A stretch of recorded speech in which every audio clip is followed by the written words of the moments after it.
we're going to be discussing legendary Latinas. Our guest speaker is Sara Youngbar. She is an amazing teacher and writer based out of California.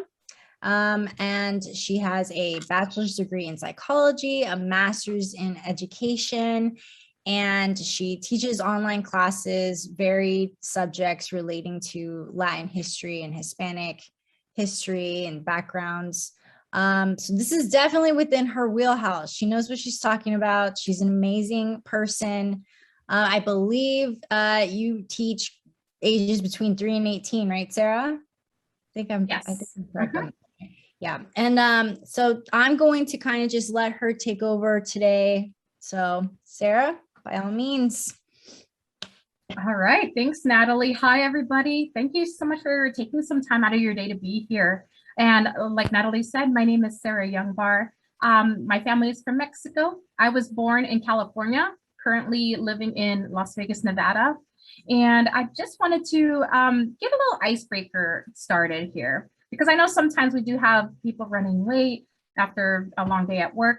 So the icebreaker on the top right-hand corner, it says, when did you first find out about Women's History Month? Because I know personally, I had no idea Women's History Month existed until I was in college.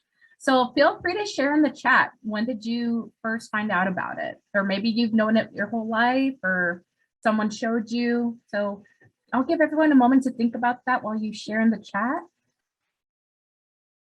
Okay, so back to 2013. Yeah, it hasn't been very mainstream for that long, maybe 15 years tops. I feel like we're finally talking about women's history a lot more in these past 5 to 10 years now.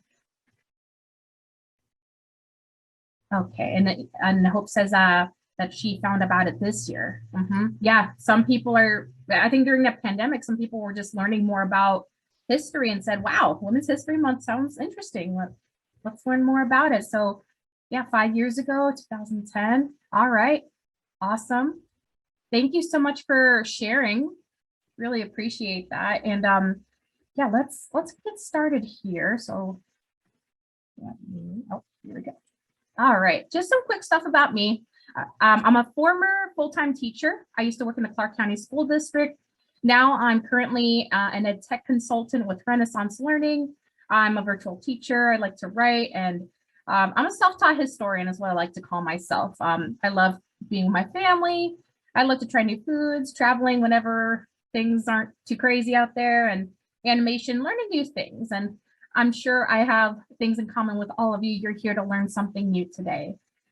So our agenda for today, during this 1.5 hours time together, I want to give you some quick facts about Women's History Month just to get the ball rolling here. And then also pay attention to the chat. I am going to be posting some, or I'm just going to give you some prompts to ask any questions. If you think something in your head as I'm presenting, feel free to share the question in the chat. I know sometimes it's hard to wait half an hour, 45 minutes to ask your question. So please feel free to ask as I'm presenting, and I'll try my best to look at the chat as we're going along here.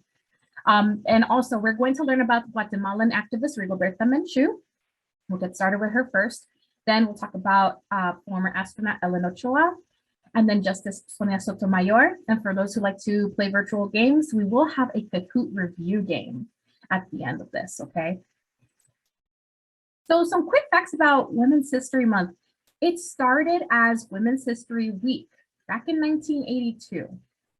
And then in 1995, the president issued a series of annual proclamations designating the month of March as Women's History Month.